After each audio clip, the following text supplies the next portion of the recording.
Hi అండి, అందరూ ఎలా ఉన్నారు? Welcome to my channel Srujan vlogs అండి. ఈరోజు విలేజ్ స్టైల్లోని విలేజ్లోని ఫేమస్ ఉలవచారు అయితే చేయబోతున్నాను. టేస్ట్ అయితే సూపర్ ఉంటుంది. ఈ మధ్యకాలంలోని చాలా వరకు ఉలవచారు బిర్యానీ కూడా చాలా ఫేమస్ అయింది కదా, అంత బాగుంటుంది. మరి ఈ కర్రీ ఉంటే ఇంకే సైడ్ డిష్కి ఏం అవసరం లేదండి, చాలా బాగుంటుంది. దీని ప్రాసెస్ ఏంటంటే, ముందుగా కుక్కర్ తీసుకొని కొన్ని ఉలవలు వేసుకొని అలానే కొంచెం వాటర్ వేసి కడిగేసి పక్కన పెట్టేసుకోవాలి. తర్వాత అందులోని ఒక 2 గ్లాసుల వరకు వాటర్ వేసుకొని ఆ తర్వాత మూత పెట్టేసి స్టవ్ వెలిగించుకొని కుక్కర్ పెట్టుకొని హైలో 2 సిమ్లో 2 విజిల్స్ తీసుకోవాలి.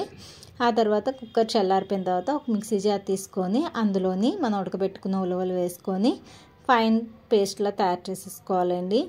మీకు ఇలా అయితే సేమ్ మనం ఉలవకట్ట ఎలా చేసుకుంటామో అలానే వస్తుంది. లేదు మీకు పప్పులుగా తినాలి ఇంట్రెస్ట్ ఉంది అనుకుంటే కనుక మీరు ఏం చేస్తారు అంటే, కొంచెం గరెటతో కానీ లేదంటే కవంపులు ఉంటుంది కదా, దాంతో కానీ మెదిపేసుకుంటే సరిపోతుంది. ఉలవకట్టులా కావాలి అనుకున్న వాళ్ళు ఇలా మిక్సీ జార్లోని వేసి మీరు ఫైన్ పేస్ట్లో చేసుకోండి. ఆ తర్వాత స్టవ్ వెలిగించుకొని కడాయి పెట్టుకుని ఆయిల్ వేసి ఆయిల్ హీట్ ఎక్కిన తర్వాత ఆవాలు, శనగపప్పు, జీలకర్ర వేసుకోవాలి. ఆ తర్వాత ఎండుమిర్చి, వెల్లుల్లి ఈ చారుకి చాలా ఇంపార్టెంట్ అండి, అదే టేస్ట్ని బాగా తెస్తుంది అనమాట. అవి ఎంత ఎక్కువ వేసుకుంటే అంత బాగుంటుంది. ఆ తర్వాత కరివేపాకు వేసుకోండి. అవి కొంచెం వేగిపోయిన తర్వాత ఒక టమాటా ముక్క అలానే ఒక ఉల్లిపాయ పొడుగ్గా కట్ చేసి వేసుకోండి. ఉల్లిపాయలు టమాటా ఎక్కువగా వేగనవసరం లేదు.